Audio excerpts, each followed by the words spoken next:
Right, here's just a quick box comparison between the Korean and the Japanese spark plugs here. So size-wise, they're a little different. I don't know, for whatever reason. And the markings are way different.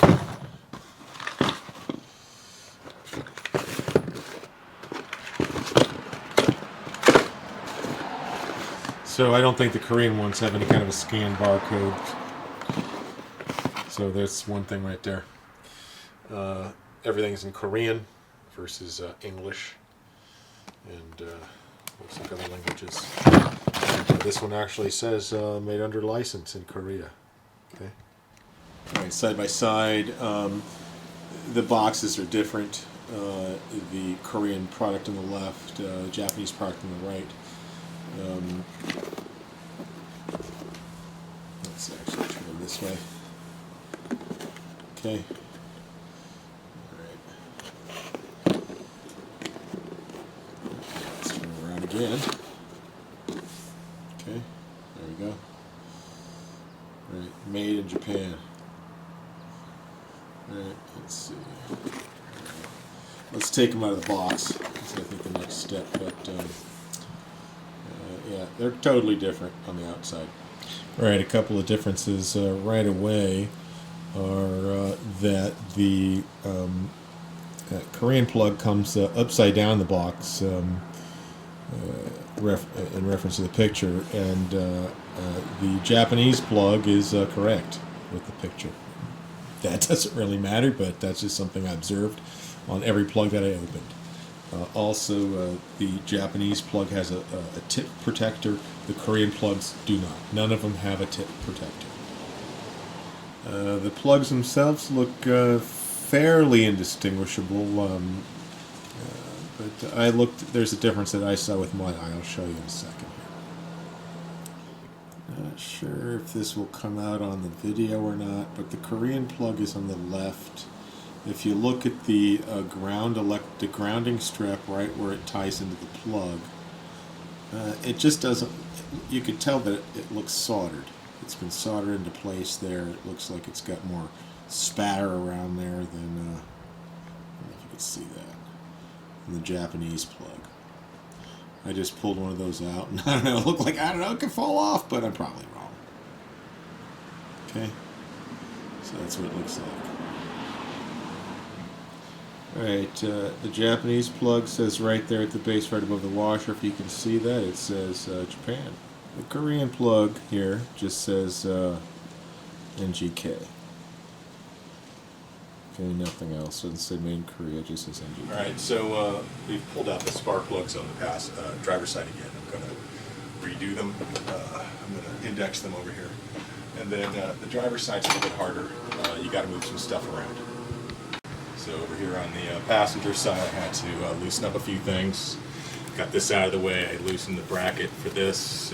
There's some nuts back in here for the other part of the bracket, but I was able to get the plugs out. You know, it's not too terrible. But you know, a little bit of swearing, not much. Expletives. We'll get through it. We got the plugs out. These are actually new NGK plugs. They've got a couple hundred miles on them at most, maybe more like 100 or so. They look good. It was not running on the rich cycle. It was already warmed up when I pulled these plugs out, so that's a normal look. That's a brand new plug.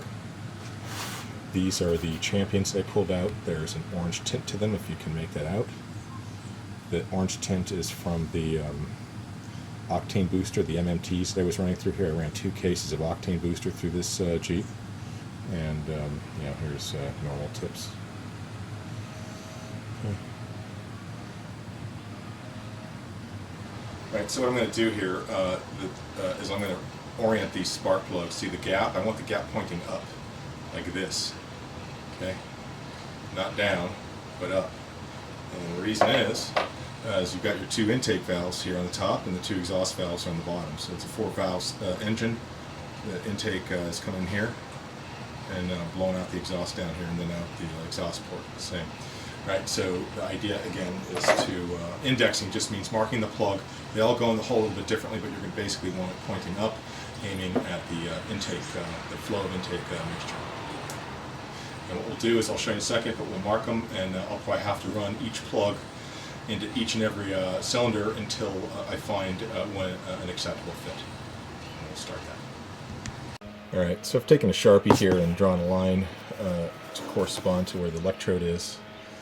And so hopefully when I look down to the cylinder, I'll see that line and know that's where I want to aim it. Okay.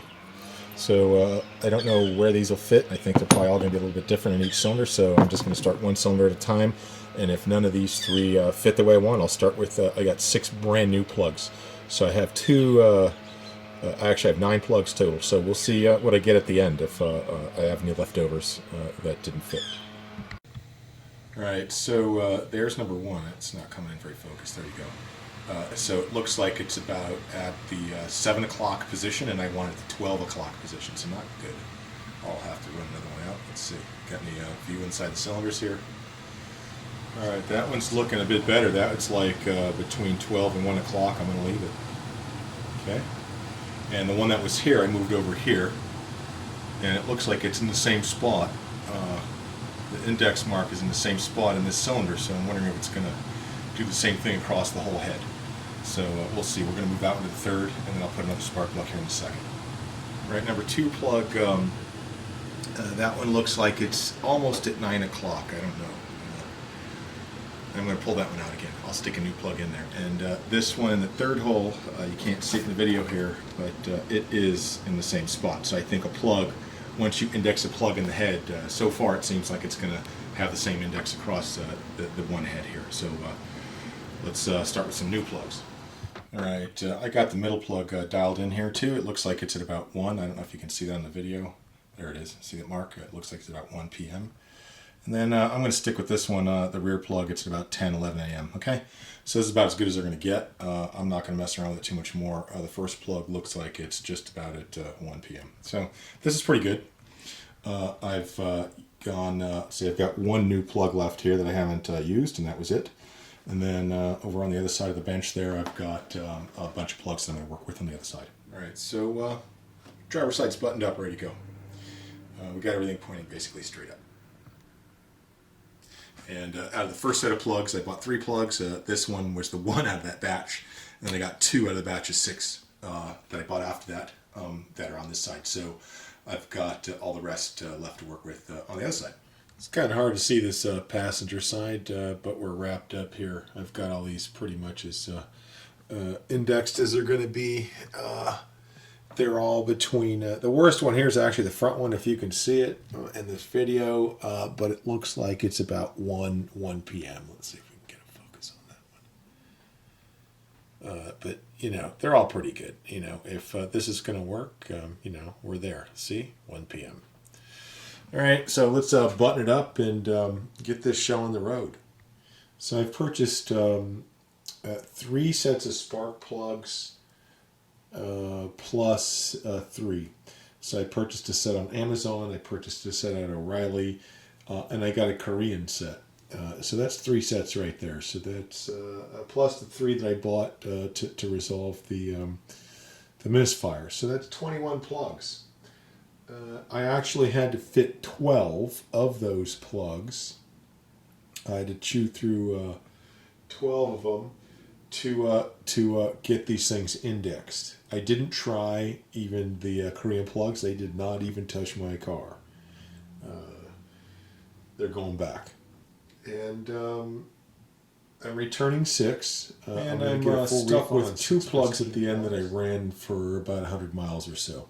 And those don't work at all. So it might be time to drink the scorpion. Eat that scorpion, man. Let's see. Let's eat that puppy.